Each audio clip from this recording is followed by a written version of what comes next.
মুখ্যমন্ত্ৰীক open challenge চিলা বন বিভাগৰ মুখ্যমন্ত্ৰীৰ গৃহ সমষ্টিত এটা জীৱই 3 দিন ধৰি কক পকাই আছে।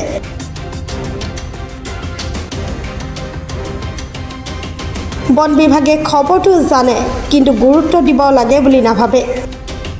উত্তৰ গুৱাহাটীৰ লেঙাত 3 দিন পূৰ্বে এটা বনৰীয়া মহক দুৰ্বৃত্তই যাঠীৰে আক্ৰমণ কৰিছিল।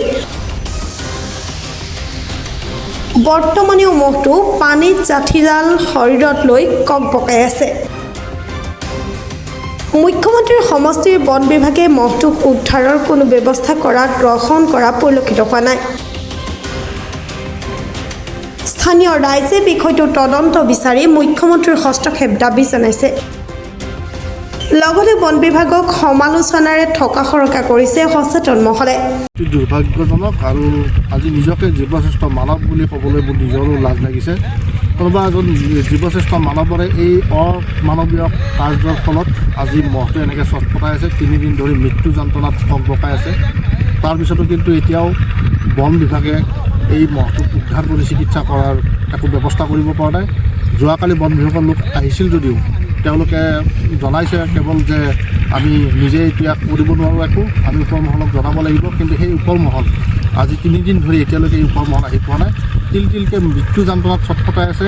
আমাৰ স্থানীয় ৰাইজৰ দেখিও বেয়া লাগিছে মহটোক কোনো ধৰণৰ আমিতো নিজে একো কৰিব নোৱাৰোঁ। আমি অনুৰোধ কৰিব পাৰিম, বাৰম্বাৰ আমি জনাই আছোঁ ফৰেষ্টক। কোন বন বিভাগৰ আমাৰ যি এইখিনি পৰে আপোনাৰ দীঘেশ্বৰী বিট দীঘেশ্বৰী খণ্ড বন বিভাগ তেওঁ নিজে যোৱাকালি উপস্থিত হৈছিলে আবেলি সময়ত। আৰু যি ৰেঞ্জ এইটো আমাৰ চিলা ৰেঞ্জ পৰে, চিলা ৰেঞ্জৰ বিষয়াকো ইতিমধ্যে ৰেঞ্জাৰক জনোৱা হৈছে। তেজু ডাঙৰীয়াক ইতিমধ্যে মই ফোনযোগে অৱগত কৰিছোঁ। তেখেতে নিজে জ্ঞাত বুলিও কৈছে। আৰু তেখেতৰো এটাই মন্তব্য যে আমি যোগাযোগ চলাই আছোঁ ওপৰ মহললৈকে, চিৰিয়াখানালৈকে আমি যোগাযোগ চলাইছোঁ। চিৰিয়াখানাৰ টীম আহিলে তেওঁলোকে উদ্ধাৰ কৰিব পাৰিব। কিন্তু বৰ্তমান মুহূৰ্তলৈকে আজি 3 দিন হ'ল। 3 দিন হৈ আজি প্ৰায় দুপৰীয়া 1-2 বাজিবৰ সময় হৈছে। এতিয়ালৈকে কিন্তু বন বিভাগৰ কোনো লোক উপস্থিত হোৱা নাই, না কোনো উদ্ধাৰকাৰী দল আহি উপস্থিত হৈছে। তিলকে মৃত্যু যন্ত্ৰণাত আপোনালোকে দেখা পাইছে। এই পানীত তেওঁ যন্ত্ৰণাত থাকিব নোৱাৰি পানীত নামি আছে মহটোৱে। এবাৰ যদি পানীত ডুব যায় আৰু অলপ সময়ৰ পিছত আকৌ উঠি আহে। হয়তো এনেকৈ থাকিলে আৰু কিছু ঘণ্টাৰ পিছত মহটো ইয়াতে মৃত্যুমুখত পৰিব। আমি সেইটো বিচৰা নাই। আমি পুনৰবাৰ আপোনালোকৰ চেনেলৰ জৰিয়তে আমি অনুৰোধ জনাইছোঁ বিভাগীয় কৰ্তৃপক্ষই যাতে অতি সোনকালে এই মহটো উদ্ধাৰ কৰি এটা চিকিৎসাৰ ব্যৱস্থা কৰে। আৰু লগতে ইয়াৰ লগত যি দোষী ব্যক্তি আছে, ইয়াৰ ওচৰে পাজৰে এটা ডাঙৰ বৃহৎ পুখুৰী এটা আছে। আৰু এই পুখুৰীটোৰ চাৰিওকাষে আচলতে CC কেমেৰাও আছে।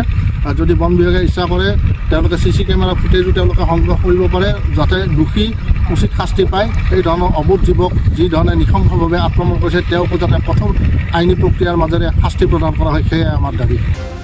চাংচাৰীৰ পৰা খৰ্গেশ্বৰ নাথৰ ৰিপৰ্ট, প্ৰাতঃ টাইম ডিজিটেল। শদিয়াৰ পৰা ধুবুৰীলৈ, বৰাকৰ পৰা ব্ৰহ্মপুত্ৰলৈ সকলোৰে মাজত চিনাকি এটা নাম প্ৰাতঃ টাইম। থলুৱা ভাষা, কৃষ্টি আৰু সত্য বাতৰিৰ আধাৰত প্ৰতিষ্ঠিত খবৰ প্ৰাতঃ টাইমৰ প্ৰতিটো বা বাতৰি পুংখানুপুংখভাৱে চাবলৈ Facebook, YouTube, website, Twitter, Instagram আৰু ব্লগাৰ পেজত লাইক আৰু ফ'ল' কৰক।